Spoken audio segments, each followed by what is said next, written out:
అందరికీ నమస్కారం అండి. ఆగండి అంత తొందర ఎందుకండి, పైకి స్కిప్ చేయడానికి నా వీడియోని చూసి అయితే వెళ్ళండి.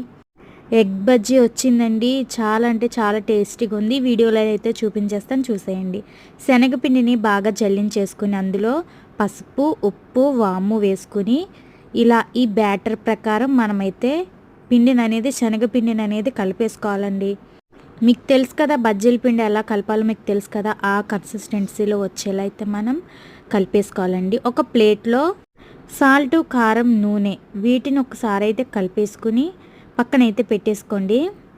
గుడ్లను అయితే ఉడకబెట్టుకున్నానండి. మనం కలుపుకున్న మిశ్రమాన్ని అయితే ఈ గుడ్లకి అనేది బాగా పట్టించేలాగా కలపాలండి.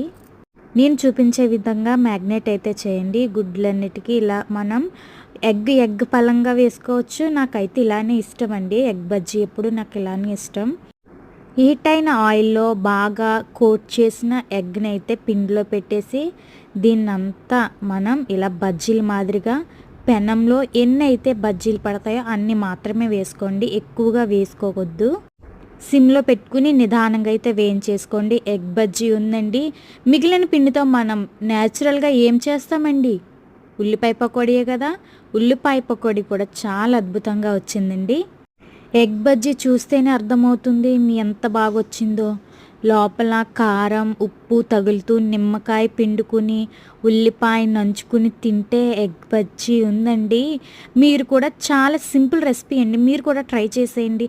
అలానే ఉల్లిపాయ పకోడీ కూడా చాలా బాగా వచ్చింది.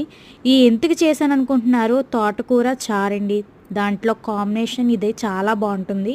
మీరు కూడా ఒకసారి ఎగ్ బజ్జీని అయితే ట్రై చేసేయండి. నా వీడియోకి లైక్ చేయండి, షేర్ చేయండి, సబ్స్క్రైబ్ చేయండి.